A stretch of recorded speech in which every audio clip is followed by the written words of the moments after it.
At the last 3 or 4 days, I've been at night before bed, I've been reading Mark Nepo's book, More Together Than Alone. And, he's really dedicated to the light.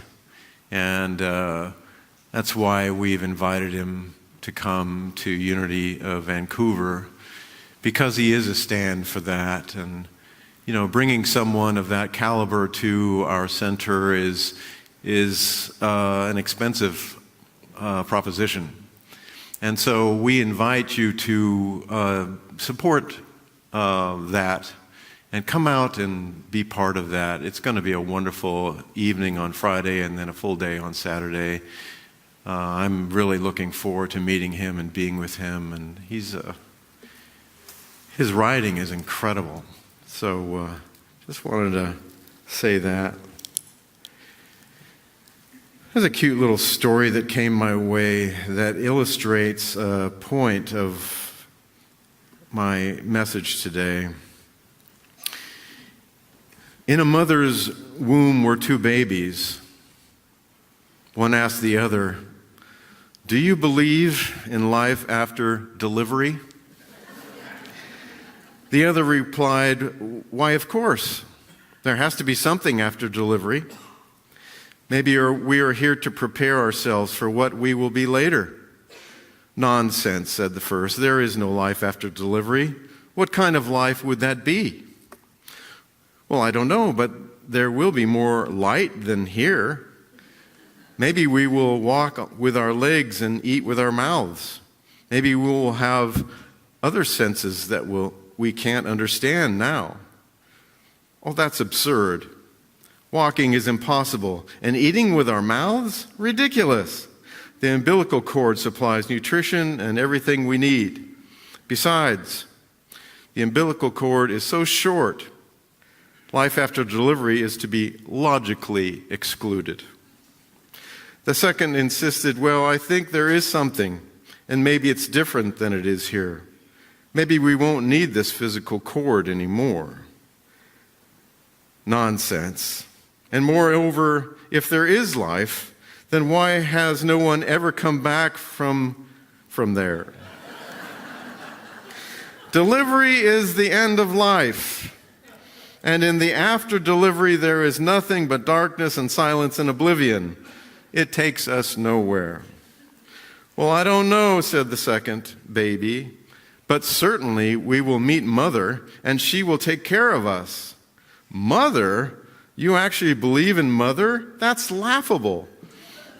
If Mother exists, then where is she now?" "She's all around us. We are surrounded by her. We are of her. It is in her that we live. Without her, this world would not and could not exist." To which the second replied, "Sometimes when you're in silence and you focus and you really listen, you can perceive her presence and you can hear her loving voice calling down from above." Isn't that beautiful? Yeah.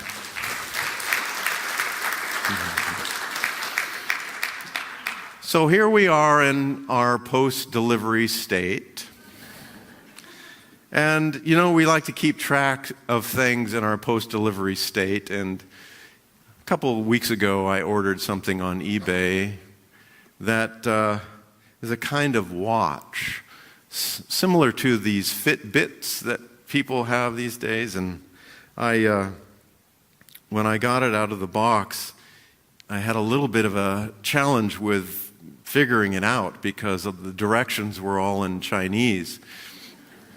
But then fortunately I had the common sense to turn it over and there was the English. But the print was so small that I had to put on my glasses and then have a big magnifying glass. But it's an interesting little device. It calculates pulse and how many footsteps I take during the day. It has a calorie counter and a camera built in. A clock, imagine that. Also has a blood pressure monitor and reads out how much gas I have. I'm talking about blood pressure or blood gases. Oxygen. You know, it's interesting. This little device, somehow, when you put it on your wrist, reads all of that information through a green laser. I'm like, how on earth does it do that? Well, I don't question it. The only thing I wish it would have would be a compass. But it gives immediate feedback about my internal functioning on some levels. But it leads me into a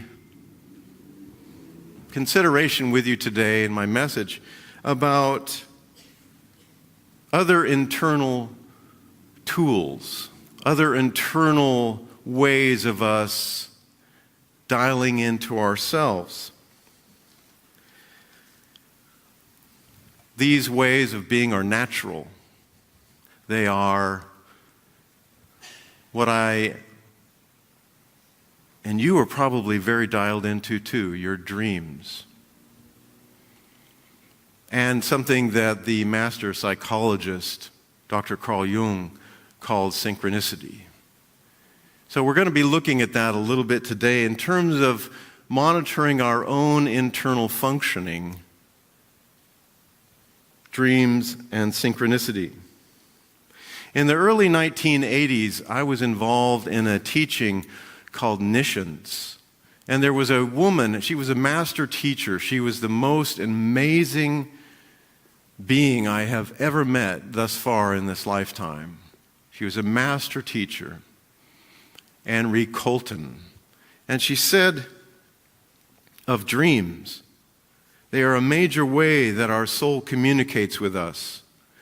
Dream symbols are a type of language, and that when we understand them properly, they can render guidance, a compass of sorts.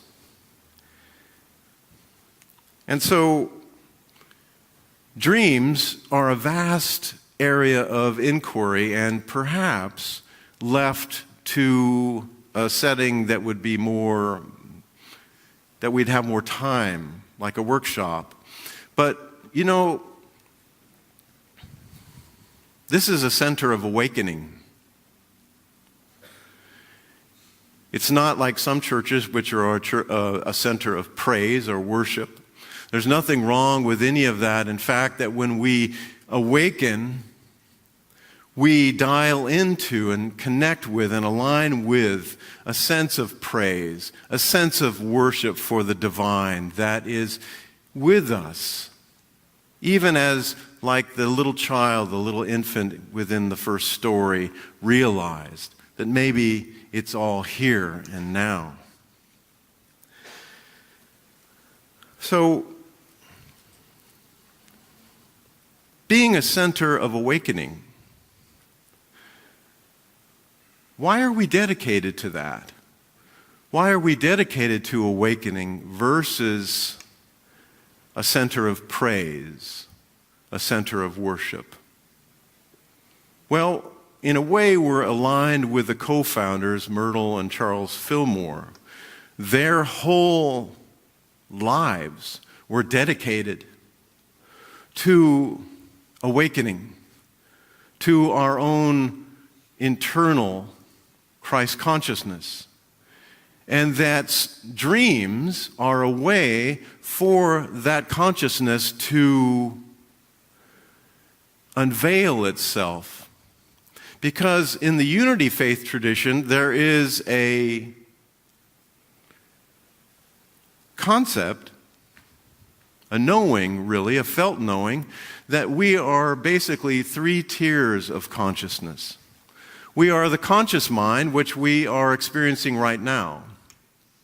And then there is the subconscious mind, or the unconscious mind that Dr. Carl Jung would term it. And then there is the superconscious mind, which is God mind. And that we are not cut off from God mind. we are intimately one with it, and that the soul is part of God-mind, and that the work to be done, the inner work to be done, is to continually allow this higher self, inner self, to move through the aspect of consciousness called the subconscious, through dreams, into conscious awareness, so that we incrementally and in accord with our own capacity allow more and more of divinity to infuse our consciousness. And that what it is to be known as a Christed being. Not being governed by mass mind images of the world, but to walk the planet with a consciousness that God is constantly present. And I want to share a dream, my own dream, that probably was the most important dream that I've ever had in my whole life. It was about 9 years ago. And I was in a university setting in this dream. And it was my last class before, I was going to say ordination, but that was another school. It's my last class before graduating from university. And it was a statistics class, which is not something that I enjoy at all. But anyway, in the dream, I was fretful and worried that I wasn't going to pass and graduate. But this woman, beautiful young woman, came up to me and she said, "I will help you." And when she said that, everything shifted within the dream. And I became empowered as I have never felt in a dream before. In fact, I ran around the whole university with this knowing, and the whole tapestry of the dream became like a heartbeat. Huge, powerful heartbeat. And I ran around asking people, "Can't you feel the heartbeat of God? Can't you feel the heartbeat of God?" And this one woman came up to me. She was a university administrator. And she said, "You can't act like that here." She was an aspect of my psyche that said, you have to govern yourself and how you behave in life. But the other figure, the anima figure, according to Dr. Jung, the feminine, was helping me to complete myself so that I became an expression of power. And I remember waking up from that dream. I sat at my bedside and I got up and I went to the washroom and I was just absolutely in joy. I was in joy because of what we would call superconscious mind working through subconscious mind, through dreams. And when I awoke, I had full remembrance of that dream. It was a dream of higher self, illuminating conscious mind through subconscious mind. And I know that you can relate on some level to the importance of dreams. How many people in this room feel that dreams are important in terms of showing you who you are? How many people have had important dreams like that in your life? They don't come very often. I wish they'd come more. In the Judeo-Christian teachings, dreams are mentioned 21 times in the Bible. They are informers of that which we are as part of God. Henry Colton said that certain dreams contain spiritual gold if we are alert. The symbols within dreams are precious nuggets which may be of great value to the one dreaming, to his or her family, and to the world. She said, dreaming is a soul power. So, in terms of being a center of awakening, I feel that no stone can be left unturned. Because what we're dealing with here is consciousness. And I feel very, very clearly that my role, my function with you, is to examine consciousness so that we are free to be, free to allow the Christ consciousness to move through us and to change us from within, so that you may be free in your life.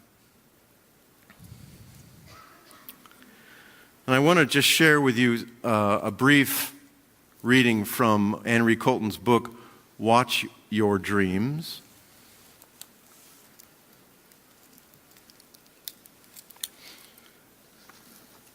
She says that the soul works without weariness to enable all persons to extend and expand their state of consciousness during the hours of day and the hours of sleep.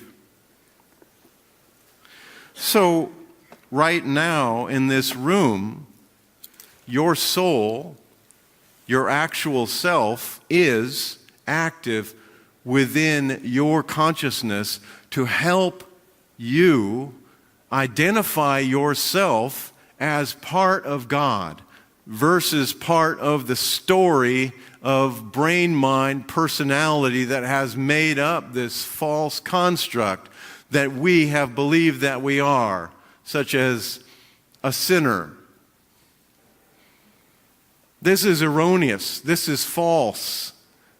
This is a lie of the ego, the egoic mind.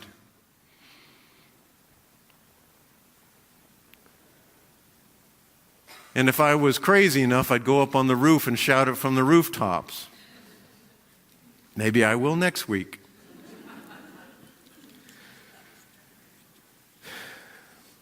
So, the soul is rendering instruction during the day and the night. So enters in the topic of synchronicity. Synchronicity is a process where things happen that seem like coincidences, seem like, how did that happen? Joyce Rockwood Hudson, who wrote this book that I quoted from a few weeks back, Natural Spirituality, she said, I did not learn about synchronicity from Carl Jung. I learned the term from him, but the natural reality to which it refers is something I discovered myself. I'd also like to read just a paragraph from her book. She says, when I was in a midlife crisis, I struggled to adjust to the disorienting events in my life during that time. I noticed, though, that little things happening in the outer world seemed strangely meaningful. Birds made dramatic appearances in significant times and places. There were startlingly coincidental meetings with persons about whom I had just been thinking or speaking. Even more disturbing were the objects and places and circumstances I sometimes encountered for the first time in outer life after I had dreamed about them. I did not know how to think about any of this except with the idea that God had something to do with it. Do you feel that God has something to do with your life? Do you know it? Or do you just believe it? Joyce Rockwood Hudson said, I got the term from Carl Jung, but I had the experience before that confirmed it.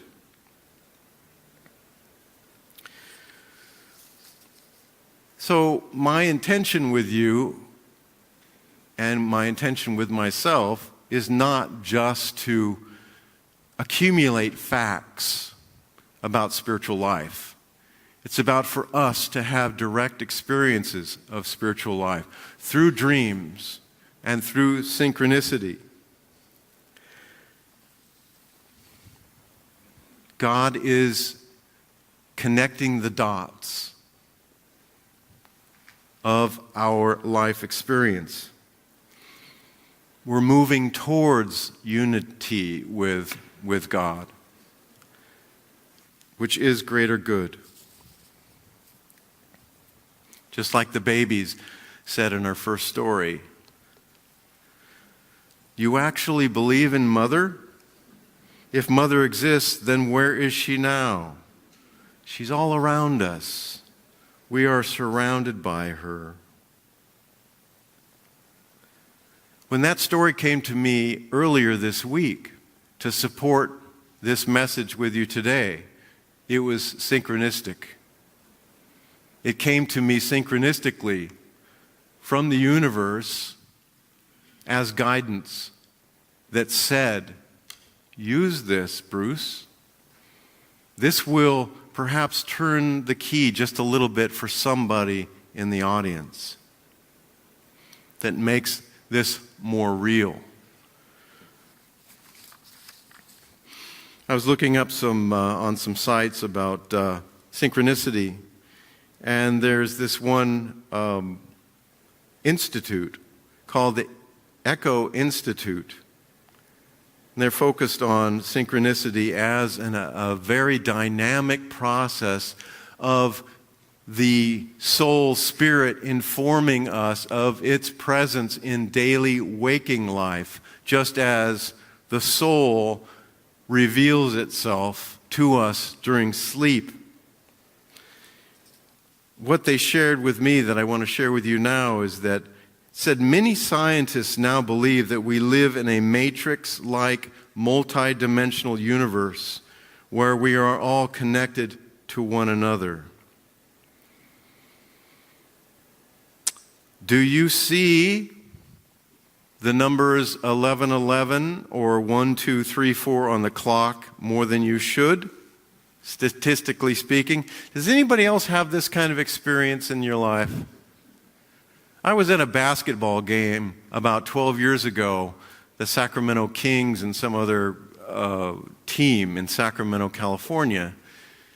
And I was sitting in the stands in the auditorium, and everywhere I looked, it was going, these digital clocks were going 11:11, and I was like, okay. And I look over here, 11:11, 11:11, 11:11, and I'm just like, what is this? And there happens to be a whole phenomena around it. It's synchronicity. It's the soul spirit telling us of its presence, that we are basically within the womb of it. We are not cut off from God. We are with God all the time. What is synchronicity? Simply put, synchronicity is the simultaneous occurrence of two or more seemingly unrelated events. When you experience a profound synchronicity, you should feel a sense of purpose and meaning in your life. During synchronicity, this is from the Echo Institute. During synchronicity, your higher self is telling you to take note of the divinity within that precise moment. Continuing along the synchronistic path will further align you with the universal energy, transforming your life in ways you cannot even fathom.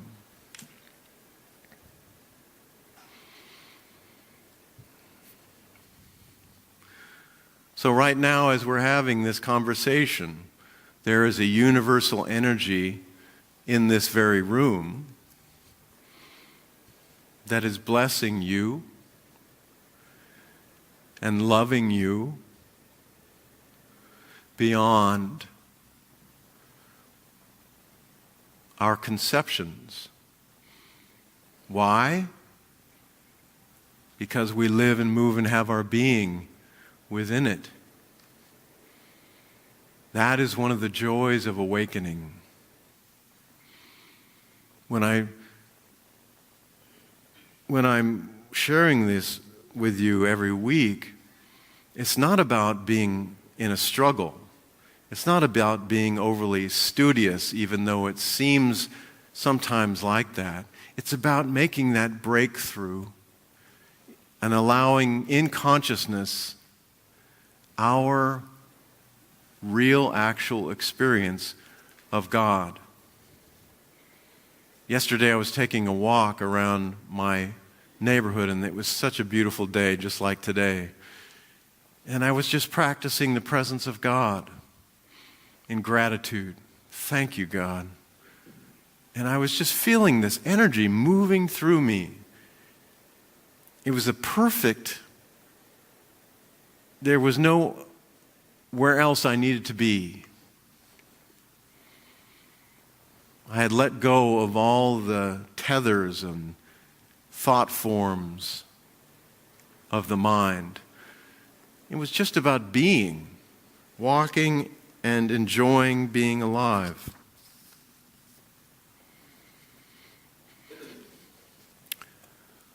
So this week, I would invite you to pay attention to the synchronistic events.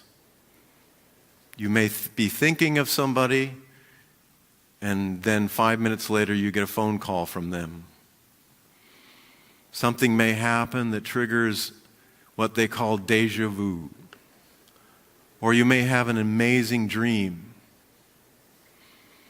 It's all about awakening, becoming more and more aligned with the truth that we are. What else? Why else would we even have spirituality if it wasn't leading us back home to our true self? We don't need to appease an angry God. That's old world religiosity. Now is the time for us to stand within our actual self. I am the light of the world. You are the light of the world. Through that process, we awaken. We are healed, prospered in all areas of our lives. Connecting the dots. Thank you very much.